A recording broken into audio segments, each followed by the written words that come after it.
Kwa jina naitwa Mwita Waitara. Karibu Mwita. Natokea Mapenga. Karibu. Swali langu la ambayo niko nalo msingi sana, kwanza na mdogo wangu ambaye aliwahi kuumwa 2024. Na ni mtu ambaye kwa ujumla tuseme tunapenda sana dini, japo tukiingia kwenye kanisani tunapata majaribu mengi sana. Nenda kwenye swali lako. Swali, yule mdogo wangu kuna kipindi amekuwa kama ni yani akili zimepotea vile. Sasa hivi mpaka akachoma Biblia, choma vitu ndani. Sasa mimi sijajua ni akili yake au atakuwa kuna kitu tu kimemwingilia. Hapana, hakuna uchawi, bali ni roho za mizimu ndizo ambazo zilizokuwa zinamtesa. Sasa ukifika hapa nyumbani kwenu mahali mlikozaliwa, kuna nguvu kubwa ya kimiungu ambayo imekaa kwenye ile eneo ambalo lina njia panda.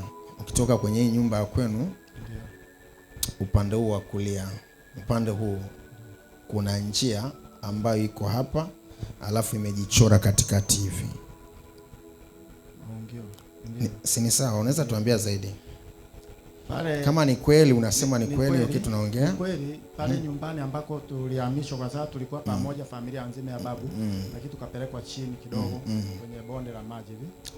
Kwenye pale tunapoishi kuna njia ambayo ya kutoka kisimani ya kwenda kisimani au kwenda shuka kwenda huko chini tena na nyingine ambayo tunapanda kwenda barabarani. Sasa nafsi ya huyu mtu ambaye ni mtu ni ndugu yako kwenye masuala ya hizo roho za kimiungu, kwa sababu iko hapa bomani. Hii ina connection ya nafsi yake iko pale ikuelekea mpaka eneo ambalo kwenye huu mto wa maeneo ya maji ambapo watu walikuwa natambika. Kwenye hii ziwa. Hii mahali ambapo kuna bubujiko. Sasa kuna connection ndani ya huyo mtu, ndio maana ilifikia level alichana hiyo Biblia na akachana hiyo alichoma hizo mavitu kwa sababu ya mizimu. So mizimu ilipofika, kuna fimbo ya kimiungu ambayo inatumika kwenye boma lenu. Kwenye hili boma mahali natoka, walipiga kwenye haya maji mahali ambako iko.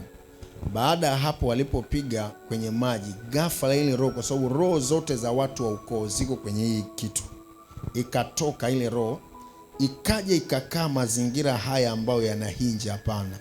So siku alipopita kwenye hili eneo, ile roho ilianza kumvaa, ambao ni ya kiuganga, ni roho ya kiuganga.